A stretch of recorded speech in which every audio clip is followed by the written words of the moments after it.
الحمدللہ جمعہ کا دن مسلمانوں کے لیے ہفتے کی عید ہے، اس لیے جناب محمد رسول اللہ صلی اللہ علیہ وسلم نے جمعہ کا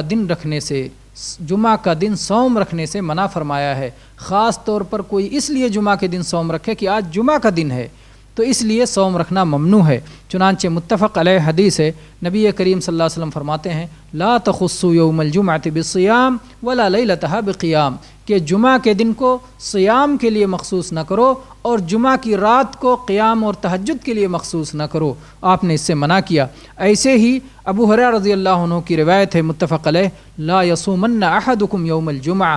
الا ان یصوم یوما قبلہ او یوما بعدہ، کہ کوئی شخص خاص طور پر جمعہ کے دن صوم نہ رکھا کرے، البتہ اگر اس نے ایک دن پہلے بھی رکھا ہو یا ایک دن بعد میں رکھنے کا ارادہ ہو، دو کر لیا کرے تو ایسی صورت میں صوم رکھ سکتا ہے۔ تو جمعہ کا دن خاص طور پر جمعہ سمجھ کر کے صوم رکھنا ممنوع ہے، البتہ اگر کوئی دن آ جائے جس میں کہ نفلی صوم مستحب صوم ہے، جیسے عرفہ کا دن جمعہ کا دن پڑ جائے، یا اسی طرح سے عاشورہ محرم جمعہ کے دن پڑ جائے، یا ایسے ہی آدمی کو صرف جمعہ کے دن فرصت مل رہی ہے اور قضا کرنا چاہتا ہے، جمعہ کے دن اس کی چھٹی رہتی ہے، وہ صوم رکھنا چاہتا ہے، تو ان حالتوں میں اسے صوم رکھنے میں کوئی حرج نہیں۔ جمعہ کی خصوصیت کی بنا پر وہ صوم نہیں رکھ رہا ہے